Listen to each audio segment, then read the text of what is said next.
Dork on a rampage.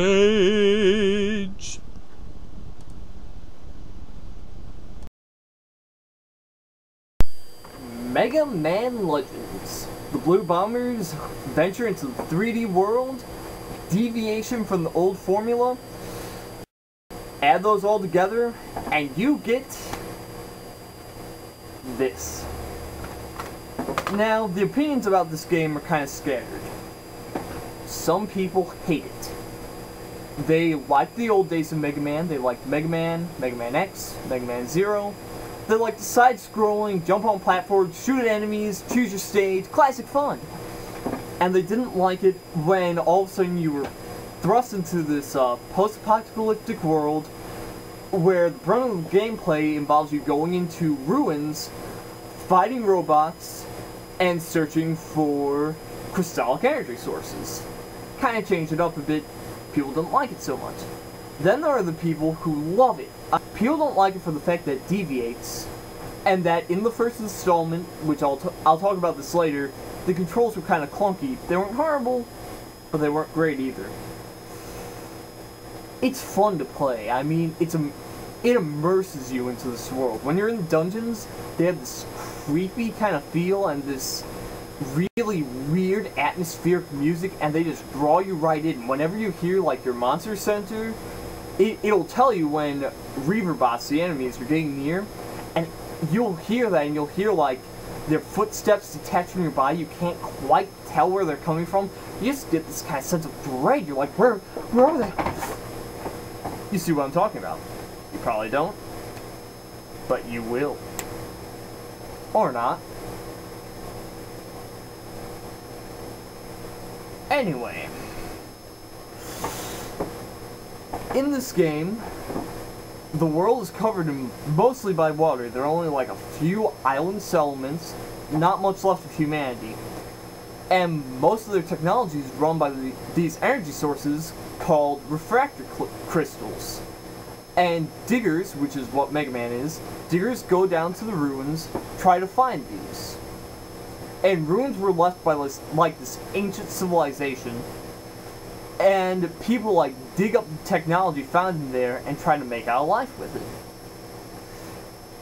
Now, in this game, unlike past Mega Man games where you get your weapons from bosses, you actually find bits and pieces of weapons in the dungeons, and then you bring them back to Roll, who in this game is your spotter. She gives you information while you're in the dungeon, and she also helps you make weapons and transport you around the island that you're on, Catlock's Island. Anyway, when you make these weapons, you can bring them back to Roll and pay your money to improve different aspects of them. You can make their attack better, their range better, their rapid fire better. And also with your Buster Gun, your basic weapon, you can improve that too by buying attachments in either a store, or you can find them while you're going around the dungeon. You attach those, you can get up to 3 by the end of the game, and they improve like how powerful your attack is, how far it reaches, how many shots you fired out, that kind of thing. The story's pretty good. It's simple, but as the story progresses, it thickens, and you find yourself really wanting to know what happens next. Characters. The characters are pretty awesome. I mean, Mega Man, you expect yourself to sympathize with him, and you do. Roll, you like Roll pretty much.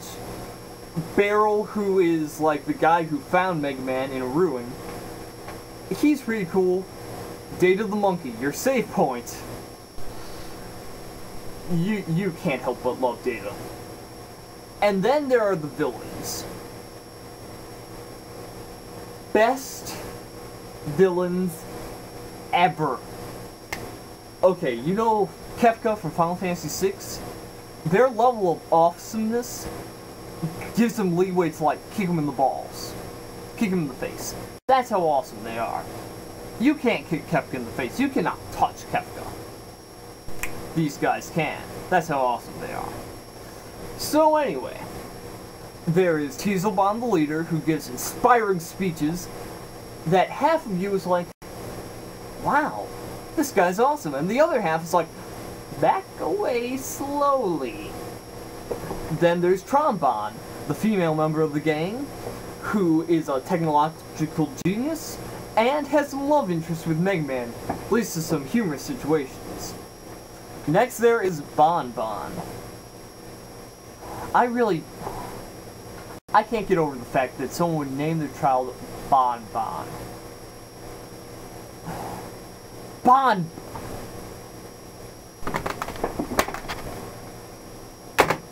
Anyway, he's a baby stuck in a mechanical suit who says nothing but babble babble throughout the entire game. Despite being a heterosexual male, I couldn't help but hug my controller and cry for joy when I heard him. I mean, he's just so cute! And then there are the surf bots. 41 mechanical little Lego men who run around doing the Bond's deeds, and they're just so cute. I mean, you talk to them in the game, see them like around town, you talk to them, they're awesome. They are pure awesome. And the voice acting. Now, the voice acting in this game is so corny and cheesy, it is awesome. I mean, the villains' voices, they're fantastic. Remember that. And then there's the intro, which explains to you what's happening in the world here, in this game. It makes you think you're back in kindergarten. I mean, really, it has that kind of slow, patronizing, emphasizing voice.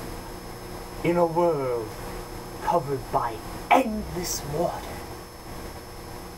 Oh man. It feels like you're sitting around an adult at story time. I mean, you're sitting there, yay! Controls. This was before analog age. They used R1, L1 to move around. Kinda clunky. And you had to use the D-pad to move. Once again, wasn't bad, but just felt clunky. A way to get around the clunkiness of the D-pad is getting a controller with the digital option. And what you can do with that is make it so that the analog works for moving around. Still have to use L1, R1 for the camera, but you can still move around a bit easier, makes things like strafing much easier, even though that's not an easy feat in this game. Now, the controls are actually pretty responsive. Despite the clunkiness, it feels kind of clunky, but it is very responsive, very precise. When you jump exactly to where you're going to, your shots are fired well. All in all, the control is very well executed. As I said, as long as you stick to like the digital controller, it's great. Camera. Now with the camera is like a fourth, a half behind MegaMan.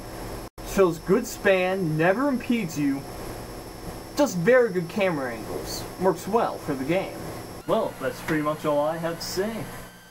I'd go into it more, but really the only way you can experience how cool this game is by playing it yourself. Kinda hard to find nowadays, but if you ever see it, shouldn't cost too much, so I'd say pick it up, give it a try. It's pretty neat. Definitely don't go into it expecting same old MegaMan from all the other games, because it's not. It's completely different, fun, but different. As long as you remember that, you'll have a blast.